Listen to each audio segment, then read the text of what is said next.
मंदिर तो हजारों आप लोगों ने देखी होगी दोस्तों, मगर उस मंदिर की कभी ना देखे होंगे जिसकी कल्पना मैं कर रहा हूँ। दोस्तों, मैंने ऐसी मंदिर की कल्पना की है जो एक अभूतपूर्व मंदिर है, जो इस ताजमहल से भी बेहतर मंदिर होगी, जिसे देखकर लोग कहेंगे कि हाँ, कोई मंदिर है, संसार में ऐसी मंदिर हमने कभी नहीं देखी। प्रेम की वह मंदिर जिसे जो आज तक कभी नहीं बनी और ना शायद बनने वाली है। मैं उस मंदिर की कल्पना कर रहा हूँ। मैं उस प्रेम की मंदिर की बात कर रहा हूँ दोस्तों, जो ना आज तक कभी हुआ है और ना ही शायद होगा। मेरे अंदर ऐसी प्रेम की मंदिर की कल्पना चल रही है दोस्तों। उस कथा को कहने जा रहा हूँ जो सदैव कहते रहे हैं लोग और हजारों बार आप लोगों ने सुनी होगी।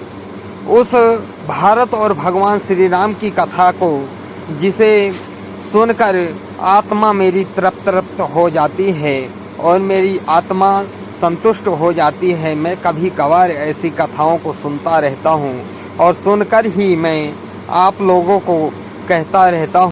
भगवान सदैव बड़े होते हैं, मगर भक्त कभी कभी बड़े होते हैं।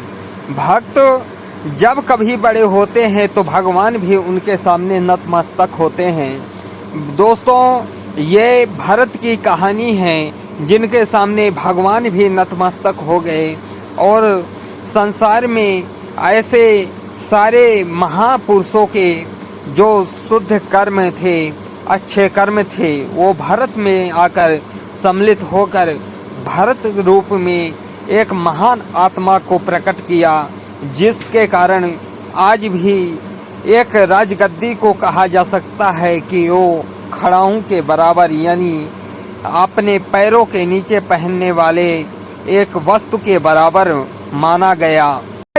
आज जिस कुर्सी के लिए लोग झूठ पर झूठ बोलते जा रहे हैं, भगवान श्री राम को देखिए, उसी कुर्सी के लिए, उसी राजगद्दी के लिए उन्होंने अपने घर को, अपने माता पिता को सब कुछ त्याग कर वन को चले गए और उसी कुर्सी के लिए भगवान भरत ने क्या क्या नहीं किया।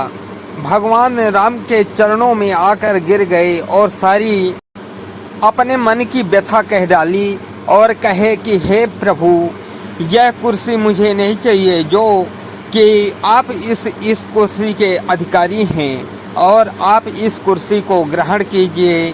मैं यह कुर्सी नहीं ले सकूंगा और मैं इस योग्य भी नहीं कि अपने बड़े भाई, बड़े भ्राता के खिलाफ और अपने बड़े भ्राता की उस हक को मैं छीन सकूं। वो क्षमता नहीं थी महाराज भरत में। भरत एक महापुरुष थे, जो धर्म के अवतार थे, जिनकी आत्मा एकदम शुद्ध थी, जो जानते थे कि भैया राम के सिवा संसार में ऐसा कोई भी नहीं है जो इस कुर्सी का हकदार हो, जो पिता के एक वचन के लिए, कि पिता के एक वचन के पालन के लिए उस कुर्सी को, उस राजगृह को त्याग कर नंगे पैर जंगल में निवास करते हों। परंतु महाराज जनक ने यह बात कही है कि भक्त भगवान से बड़े हो गए। कैसे? इसलिए कि भरत ने उस कुर्सी को मिलते जुलते पर भी त्याग कर दिया और कहा कि हे प्रभु, आप ही इसके हकदार हैं। जनक ने कहा कि भक्त भगवान से बड़ा हो गया। आज मैंने पहली बार देखा जो कि भरत ने उस राजगद्दी का त्याग कर दिया, जो अपने भाई, बड़े भाई और पिता के कारण मिली थी, और उस राजगद्दी को भगवान श्री राम को देते हुए कहते हैं कि हे भैया, आप इसे ग्रहण कीजिए, ये आपके ही अधिकार की है। तब भगवान श्री राम कहते हैं कि हे भैया, यह राजगद्दी मैंने तुमसे ग्रहण की, मगर मैं यह चाहता हूँ कि इस राजगद्दी को तुम मेरे तरफ से भोग करो और 14 बरस तक राजपाट करो और जनता की सेवा करो और मैं वचन पालन के लिए वन में निवास करूँगा। प्रेम की बस यही तो परिभाषा है कि प्रेमी के लिए कुछ भी त्याग कर दिया जाए।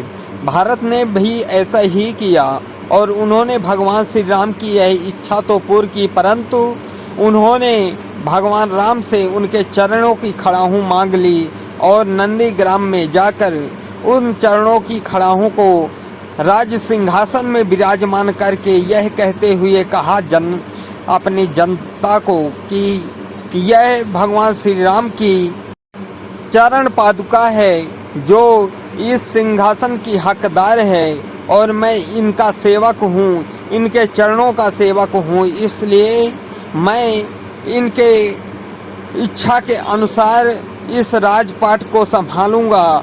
मगर 14 वर्ष तक भगवान श्री राम का राजपाट मैं संभाल रहा हूँ, ना कि मैं इस राज्य का राजा हूँ।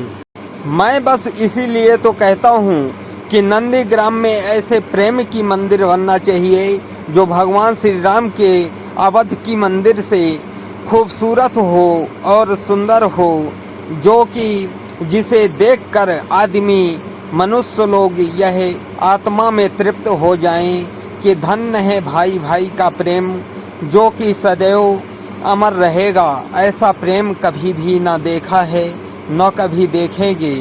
हो सकता है मेरी यह बात कुछ लोगों को बुरी भी लगी हो तो मैं उसके लिए माफ़ी चाहता हूँ, मगर राम मंदिर तो सही मगर उसके साथ प्रेम मंदिर भी बनना चाहिए जो भाई भाई के प्रेम का कारण बने, भगवान श्री राम और भरत के प्रेम को दिखाए और वह समझाए कि संसार में ऐसा भी हो सकता है और ऐसा त्याग करने से एक महापुरुष की उपाधि मिल सकती है जो कि मर्यादा पुरुषोत्तम भगवान श्री राम कहलाए और भरत धर्म के प्रतीक कहलाए, जो ऐसा धर्म जिसे जान कर लोग, जिसे समझ कर लोग, जिसे मान कर लोग आत्मा को तृप्त कर सकते हैं। दोस्तों, मेरी यह वीडियो जिन लोगों को अच्छी लगी हो तो मेरे इस वीडियो को लाइक कर दीजिए और मेरे इस चैनल को सब्सक्राइब कर लीजिए। मैं ऐसी ही वीडियो आप लोगों के लिए लाता रहता हूँ।